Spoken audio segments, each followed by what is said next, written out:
আম্মা ও মা ভাবি ভাইজান তুমি কই? ভাই ব্লেন্ডারটা কই রাখিছে রাখছো? আচ্ছা ভাই, আমি যে তোমারে ডবল পাটের একটা কম্বল আনতে গেছি, আনছো? উনি এত বছর পর বাড়িতে আসছে, কিন্তু তোমার কথা শুনে মনে হইতেছে উনি কুরিয়ারে চাকরি করে। ঠিক আছে যা ঘরে যা রেস্ট নেগা। তুই তো 4 বছর বিদেশ আছিলি, এই কদিন মা কত কিছু খাইছে দাইছে, সেটা তো আর ভাগ দিতে না। বেশি টাকা না তো, মাত্র 1 লাখ টাকা। 1 লাখ টাকা দিলে আমরা 2 ভাই ভাগ করে নিব। একটু ওই পাশে হ্যাঁ, এই সোজা এই এটা কি মামা করতেছ? জান ভট ভাইজান, এখানে আমি একটা ঘর তুলবো। ঘর তুলবি মানে? এটা কি তোর কোনো জায়গা আছে তুই ঘর তুলবি?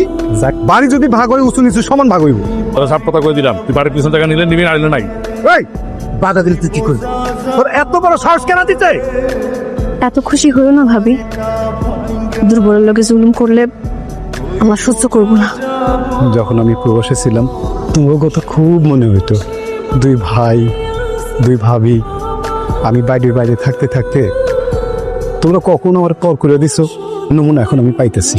তোমারে জায়গা কম দিতেছে না, বিষয়টা হলো তোমার ভাই তোমারে নিচু জায়গা দিতেছে, এই আর কি। ওইখানে বাড়ি করলেও তো আমার রাস্তা নিয়ে সমস্যা হইব।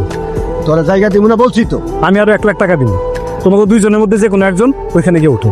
এই শোন জাহিদ, হাতে করে টাকা হয়েছে তো আমাকে হুমকি দিতেছিস না? বাবা জাহিদ, তোর বড় ভাইরা যা দিতে চায় তার নিয়ে আননি বাবা।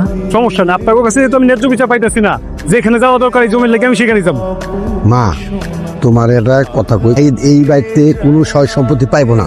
তুই কি কর, তোর ছোট ভাই সম্পত্তি পাইব না কেন? যা করছি ঠিকই করছি, জাহিদের এ বাড়িতে সম্পত্তি পাওয়া উচিত না, অধিকার নাই ওর। আজকে সালিশ বসাইছে দেখা আজকে থেকে আমাকে আলাদা করে দিছে।